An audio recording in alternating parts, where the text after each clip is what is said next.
안녕하세요. 스타일을 담는 남자 스담남 김연학입니다.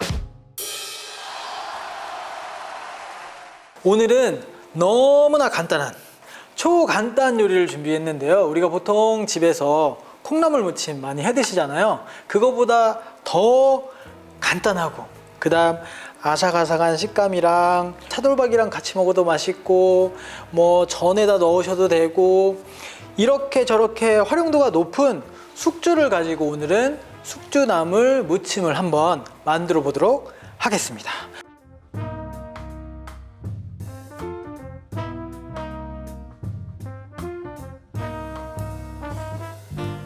집에서 콩나물 무침 하듯이 손쉽게 만드실 수 있기 때문에 뭐 숙주만 뭐 1,000원어치, 2,000원어치 포장된 상태로 구매하셨다가 바로바로 즉석에서 무쳐 드시면 좋을 것 같아요. 아무래도 우리가 숙주나물 하면 쉽게 쉰다라는 개념이 있기 때문에 한 번에 많이 묻혀놓고 저장해서 드시기보다는 그때그때 프레시하게 묻혀서 드시면 좋을 것 같아요. 일단은 숙주는 이렇게 끝부분에 이 잔뿌리가 좀 있거든요. 이런 것들을 좀 따주세요. 콩나물도 마찬가지고 이런 줄기로 되어 있는 애들은 끝부분을 이렇게 조금 제거를 해 주시는 게 좋은데 아무래도 여기에서 살짝 비릿한 맛도 나고 씹을 때 식감도 조금 쫄깃쫄깃하니까 여기를 잘 제거를 해 주시면 좋을 것 같아요. 여러분들이 아시는 것처럼 콩나물은 뭐예요? 콩에서 나온 줄기잖아요. 숙주는 녹두에서 나온 줄기예요. 그러다 보니까 우리가 녹두전은 많이 드시잖아요. 마찬가지로 얘도 녹두에서 똑같이 콩나물 기르듯이 기른 거기 때문에 같은 종류인데 살짝 훨씬 더 연하고 그 다음 빨리 쉴 수 있다. 그것만 유념해 주시면 좋을 것 같아요. 그래서 이렇게 끝부분을 손질을 대충 합니다. 엄마들은 잘 안 따요? 이거 다 언제 따고 있어? 자, 봐가지고 너무 이상한 애들만 조금 손질해 줄게요.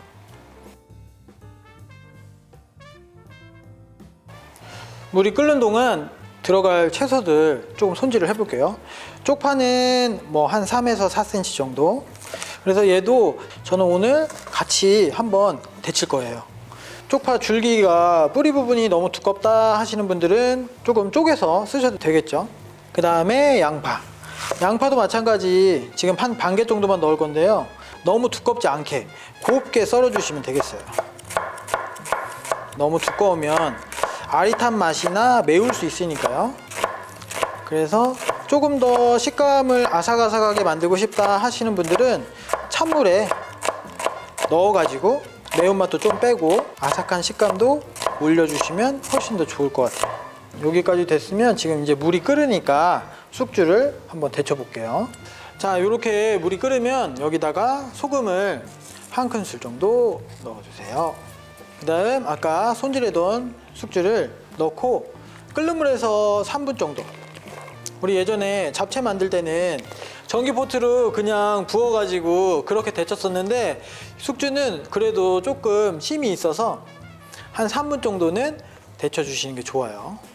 그리고 우리가 보통 이렇게 무언가를 데칠 때 소금을 조금 넣잖아요. 간도 되지만 무언가 이렇게 시금치나 채소들의 색깔을 올려주는 역할도 해요. 그래서 아삭아삭한 맛도 훨씬 더 올려줍니다. 우리가 이제 콩나물이나 숙주나 이런 것들 데칠 때 뚜껑을 덮어야 되냐 말아야 되냐 항상 말이 많죠. 뭐 안 덮어야 비린내가 안 난다, 덮어야 비린내가 안 난다. 그런데 둘 중에 하나만 그냥 생각하시면 돼요. 데칠 때 무조건 안 덮거나 뚜껑을 덮을 거면 처음부터 아예 그냥 덮어놓고, 그래서 지금처럼 그냥 뚜껑 없이 이렇게 데치고 3분 정도 됐을 때 이게 어느 정도 지금 좀 힘이 있는 것 같지만 이미 열을 많이 갖고 있기 때문에 여열로 더 계속 익혀지거든요. 그러니까 너무 숨이 완전히 죽을 때까지 기다리지 마시고 바로 찬물로, 그래야 아삭한 식감을 조금 살리실 수 있어요. 숙주 데친 물에 그대로 쪽파까지 데쳐 볼게요. 뭐 여기에다가 부추 쓰시는 분들은 부추는 안 데쳐도 되고요. 쪽파가 찔깃찔깃할까봐 살짝 같이 식감을 좀 맞추느라고. 초록빛이 확 올라오거든요. 그때 같이 건져가지고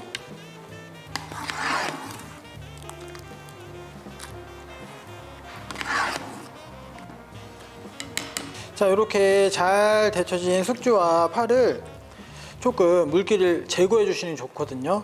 나물 무침류들은 우리 불지 않는 잡채 했을 때도 마찬가지고 물기 제거가 제일 중요해요. 그러다 보니까 물기를 짜주시는데 이거를 이제 힘이 세다고 온 힘을 다해서 짜면 얘네가 다 으스러지겠죠. 그러니까 살살 조금 이렇게 짜주시고, 나는 이게 너무 무섭다 하시는 분들은 체반에 받쳐가지고 물기가 자연스럽게 빠질 수 있도록 조금 그렇게 해서 한 30분 정도 물기를 좀 내려주시면 좋을 것 같아요. 이렇게 물기를 짜서 이제 한번 묻혀야 되니까 무침볼에다가 옮겨놓고 마저 이렇게 짜줍니다. 자, 이렇게 지금 물기를 짠 숙주나물과 파를 볼에서 조금 이렇게 흐트러 주시고, 그 다음에 아까 썰어놨던 양파 얘도 이렇게 넣어주세요. 일단 나물도 마찬가지, 버무리실 때 온 힘을 다해서 하지 마시고 설설설설 일단은 한번 살짝 섞어주세요. 자, 이렇게 살살살살 먼저 섞어주신 다음에, 오늘은 보통 아까 제가 뭐 다른 때 무침이나 이런 거 국 할 때 국간장 많이 쓰라고 했었잖아요. 근데 오늘의 요리야 킥은 액젓입니다.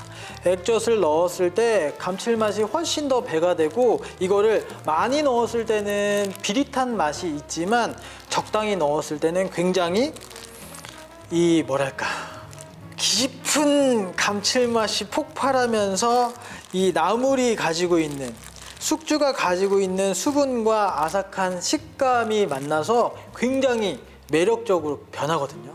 그래서 이번에는 액젓을 한번 써보셔도 좋을 것 같아요. 멸치 액젓도 좋고, 향이 약했으면 좋겠다 하시는 분들은 참치 액젓. 그래서 액젓은 취향에 따라서 한 큰술 정도 이렇게 먼저 액젓을 넣어서 한번 버무리세요. 전체적으로 코팅한다 라는 생각으로. 부족한 간은 이제 뭘로 해야겠어요? 간장이 아니라 소금으로. 여기다가 이제 계속 간장을 넣으면 색깔이 까매지겠죠. 그러니까 소금으로 이렇게 부족한 간을 보완해주고, 여기서도 마찬가지 계속 힘으로 누르는 게 아니라 섞는다 라는 생각으로. 그 다음에 한식의 포인트, 참기름이겠죠? 참기름 둘러주시고, 우리가 보통 숙주나물 하면은 빨리 쉰다, 빨리 상한다 이런 얘기들을 많이 하세요. 어렸을 때 우리가 역사 시간에 배운 것처럼 신숙주, 사육신과 생육신, 뭐 계유정란 이런 얘기들이 있거든요. 근데 신숙주라는 분이 이제 뭐 변절자 이런 것 때문에 숙주나물이 약간 빨리 쉬어가지고 신숙주라는 요런 타이틀이 붙기는 했지만, 쉬는 거 말고는 얘는 그렇게 그닥 변절자 그런 건 아니에요. 그래서 집에서 드실 때도 뭔가 아이들이랑 묻혀서 먹을 때도 뭐 그런 역사 이야기도 해주시는 것도 뭐 재밌는 포인트가 될 수도 있겠죠. 어느 정도 다 묻혀져서, 지금 아까는 조금 더 뻣뻣하게 살아있었는데 참기름까지 들어가니까 이제 숨이 죽었잖아요. 그 다음 여기다가 통깨를 넣어서, 여기 마늘을 넣으셔도 되는데 마늘 넣으면 훨씬 더 빨리 변해요, 맛이. 그래서 가급적이면 마늘을 넣으셔도 조금만. 자, 이렇게 해가지고 다 버무렸으면 완성입니다. 이제 완성 접시에 한번 옮겨 볼게요.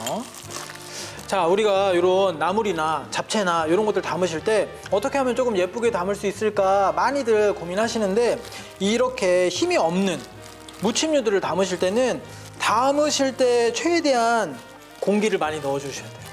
이렇게 설설설설 많이 풀어가지고 형태를 볼에서 잡은 다음에 완성 접시에서 이렇게 살짝살짝 소복하게 얹듯이, 여기서 꾹꾹꾹꾹 누르지 마시고 이렇게 몇 번 탁탁탁탁 잡아가지고 다시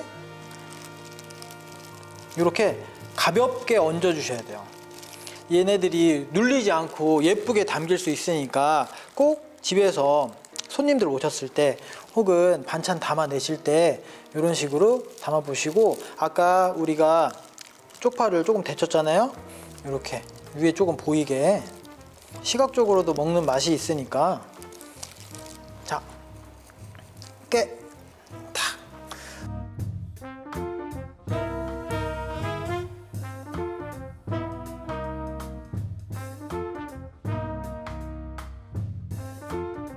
집에서 손쉽게 데치는 거, 무치는 거 이런 것만 따지고 보면 한 10분 아니면 다 끝나요. 그래서 쉽게 나 혼자서도 밑반찬을 해 먹을 수 있는 요리. 그런데 오늘의 킥은 뭐다? 액젓을 넣은 숙주나물이다. 집에서 여러분들도 손쉽게 한번 따라해 보세요. 오늘의 요리학은 여기까지입니다. 안녕.